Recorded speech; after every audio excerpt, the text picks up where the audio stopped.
You know the range of the bike. The next step, I think, is to make an offer on the bike, and I think it's important for you to make that first offer and let the dealership respond to you. And I think that first offer should be at the low end of your range. Remember, you know what the range of the motorcycle is. Make an offer that's not ridiculous, that's not insulting, but it's a serious offer, but maybe you have to come up on that, okay? And use that to start. The whole idea I think you need to have is that you're not asking for a rip-off, or you're not trying to squeeze the dealership out of every last nickel they've got on this bike. You just want to give the dealer a fair and reasonable profit. That's not too much to ask, and I don't think any dealer would argue with that. The key is trying to get those numbers so that you know what a reasonable profit would be. Okay. If you get stuck in negotiations, you're going nowhere, you're just not getting the deal that you want, you have several options, and really you should be calling the shots in this process. The first one is to walk away. Just tell them that you'll think about it and leave them a contact number. More than likely they'll get back in touch with you with a counteroffer.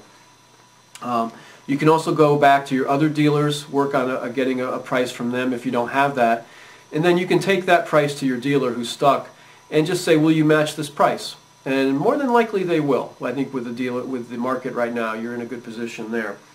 And I think it's important that you impress upon these dealers, if you're ready, if it's true, that you are a serious dealer, a serious buyer. You are ready to buy today or this week, and you have the cash in hand. Another tip I'll give is just about financing. It's probably better to get your financing arranged ahead of time. It just makes the whole process easy, and there's less opportunity for you to get a higher price down the road on the back end of the financing. Just take care of that ahead of time before you go into the dealership. Again, you have to feel good about this deal. If you don't feel good about the deal, you sign on the dotted line, you're going to regret it, and it may impact how you think about the bike, and maybe you'll sell the bike before you're really ready, or just you don't have a good feeling about it. Again, if you don't feel good about the situation, walk out. It should feel comfortable. It should feel really good. It should be an enjoyable process, and if it's not, go somewhere else or think about it. Take a break. Go on the internet, ask some of your friends or other people what they think of this deal, get some tips. Just take a breather from it and come back to it if you're not feeling good about it. You have to feel good about the process. A final tip in that regard would be, once you buy the bike and make the deal, don't look on the internet, don't ask about price, just accept that you made the best deal that you could and enjoy the bike. That's the best way. Okay, I'm going to give you a couple more tips here before we're done. The main one is that you have a very strong asset in your hand that you really have to play this card, and that is that you have the money. You should be calling the shots in this regard. You're there to spend your money. The dealerships need you. The salespeople are on the floor all day. How many times have you seen them just standing around looking to make a deal? You're calling the shots, the ball's in your court. Use that advantage. Again, not to be a jerk, but work the best deal you can. The other part I'll add is that as I make this video in April of 2008, a number of people are very worried about the economy, and I think many dealerships are a little bit nervous about the bike buying season. Again, use this to your advantage. Motorcycles are a discretionary item, and people will pay for their rent, their houses, their food, and everything else before they'll pay for a bike. If you are a serious buyer and can buy in this market, you really are in a very, very strong position, and don't let yourself be pushed around to making a deal that you're not comfortable with. You really should be calling the shots, and the dealers will probably be fighting for your business if you tell a number of them that you're ready to buy. Okay. I have several myths about motorcycle buying that I'll explode here. The first is that you have to pay setup and freight charges on a motorcycle. That's absolutely not true. Bought 3 motorcycles, I've never paid a setup or freight charge. That is something that's just really a dealer add-on in the profit, and that price is already factored into the profit margin of the motorcycle, the cost of setting it up and uncrating it and putting it together. So don't pay that, and just say that you don't pay that cost, and you'll really be surprised at how quickly that cost comes off of there. Another myth is that you cannot make a deal on bikes with low MSRP. So for bikes that are maybe $5,000, $6,000, $7,000, people will say there's really no room to bargain on those bikes and you just have to pay MSRP. Again, absolutely not true. There's profit margins built into all the bike as a percentage. Just come up with your range, make your best deal. You should be able to get that bike for less than MSRP. And then the final myth that I've seen are that if you have a hot new model that you just can't negotiate on that bike.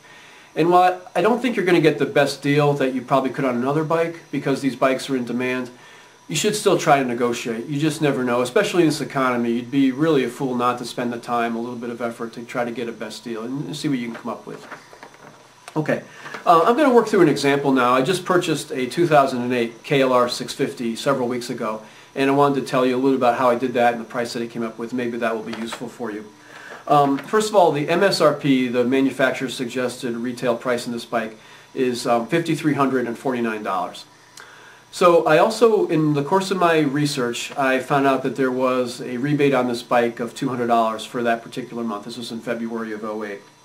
So I knew that, and then I also learned the invoice price of the motorcycle. That's what the dealer paid. My dealer told me it was $47.25, and then another friend of mine who was buying the same bike at a different dealer heard the same price. So I was able to confirm that. Now, invoice prices are a little bit difficult to find on the internet. You're going to have to kind of do some digging, and you may not really know. Or you can just ask the dealer directly what the invoice is and just say you want to negotiate a good profit for him. So I knew the invoice price, I knew what the dealer paid, I knew the rebate, and I knew the MSRP. So that gave me my range. Now my range for this bike was anywhere between $4,525 or $5,195. And that was really just taking the rebate costs off the MSRP versus the invoice. That's how I came up with the range. Okay, how I made a deal was I had a friend who was buying the same bike. This is actually a different friend, who told me that he bought his bike, same bike, for $4,800, and the MSRP was $5,349. Great deal. So I went down to his dealer, who was local, and went in, talked to the same salesperson, and without even asking, he gave me the same deal. I thought, oh, that's great, you know, good deal. I went back to a dealer that I really preferred to deal with just because of the reputation, and I had gotten a price of around $5,200 on that bike, which really wasn't a deal.